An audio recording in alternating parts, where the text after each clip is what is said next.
Hello, I'm BGM. This is my video on how I drew this clown.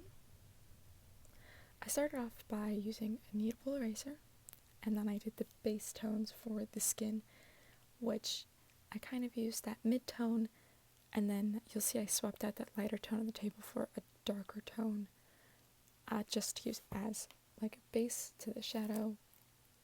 I don't do much blending here because I am going to use colored pencils over top of all this, which kind of adds the more depth and detail that you see in the pictures that I took.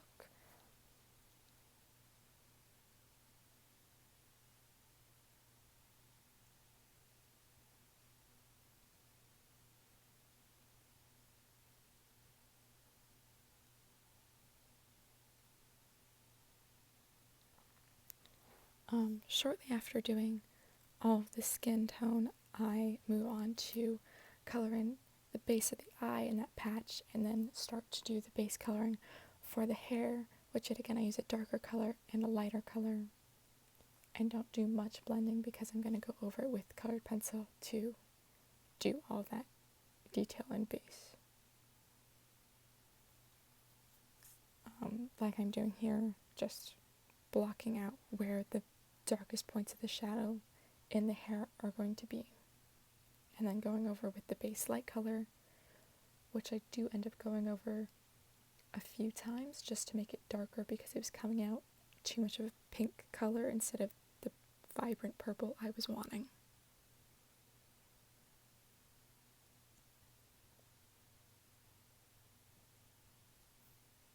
And then color in the cone that she's wearing, and then the neck piece that she has with a warm gray color.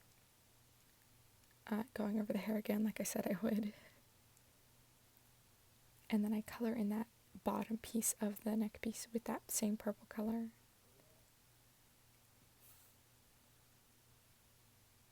And then I use these three colors to do the dripping part and color in her lips. You'll see me go over the black with that dark red color to kind of make it look more like a deep dark red-black instead of just a weird grayish washed out black color like it is there.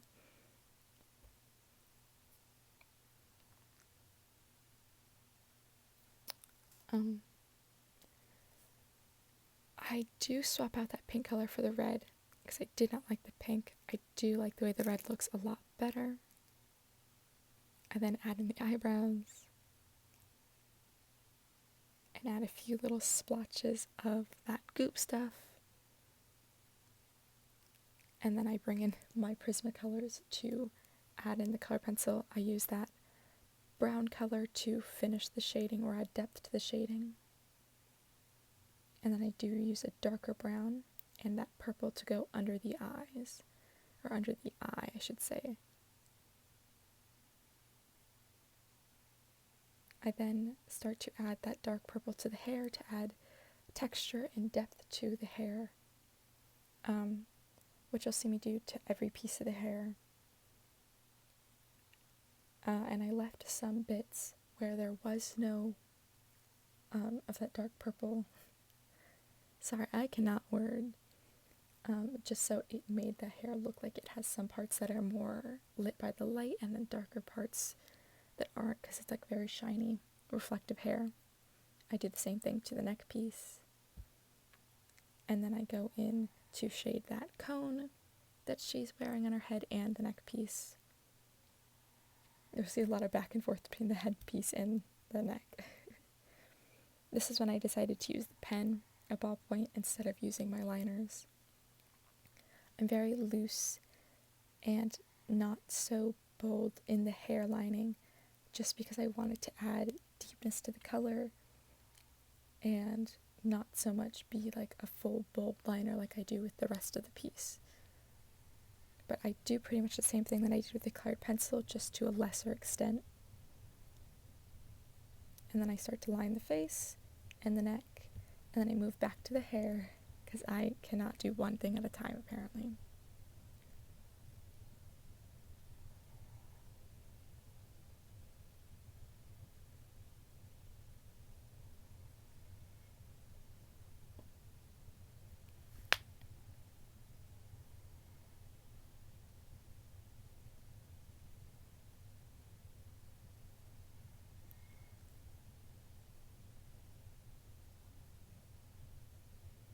I was suggested to draw a clown over on my Instagram, which is where I will be posting the final picture if your final picture is something that you want to see longer than just like 5 seconds at the end of the video.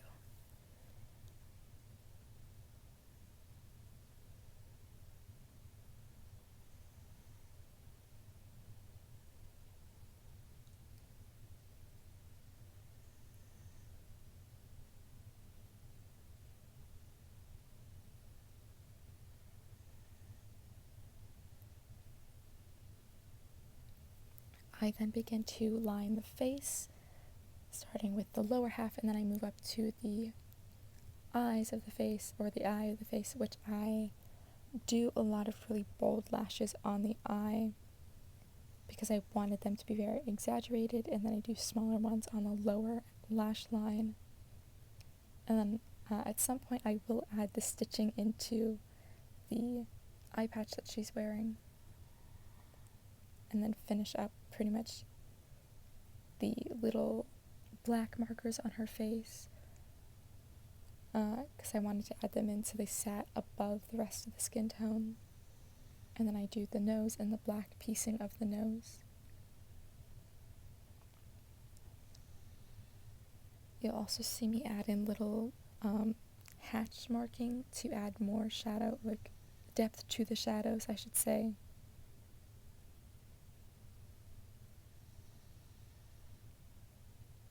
I then finish up with the neck piece by lining it.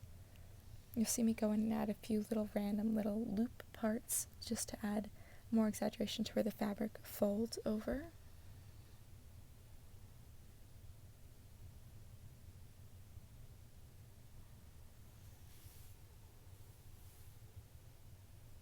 I then do the outlining for the dripping bits of her bottom half, and then I move on to the cone and lining the cone, but I start off with the lettering, which I'm not very happy with, especially the U. The U just looks gross, but that's okay. After I finish with the lettering, I do go in and do the outer lining of the cone, which is very bold. It makes it more prominent, which I really like because I wanted that word dunce to stick out.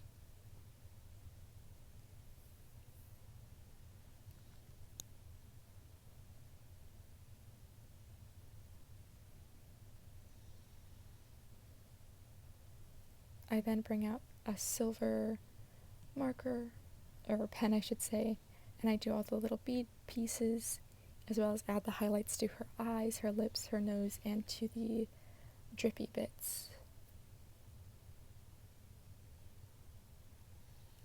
After that, I line the beads and the pearl parts, and then I begin to fill in the background, which is the same blue color that I used for the eye patch and her eye. I do go over it a few times in some areas because it just wasn't sitting as a flat, complete color, which is something I have noticed with alcohol markers, is that the lighter colors tend not to sit completely flat, especially on non-textured papers.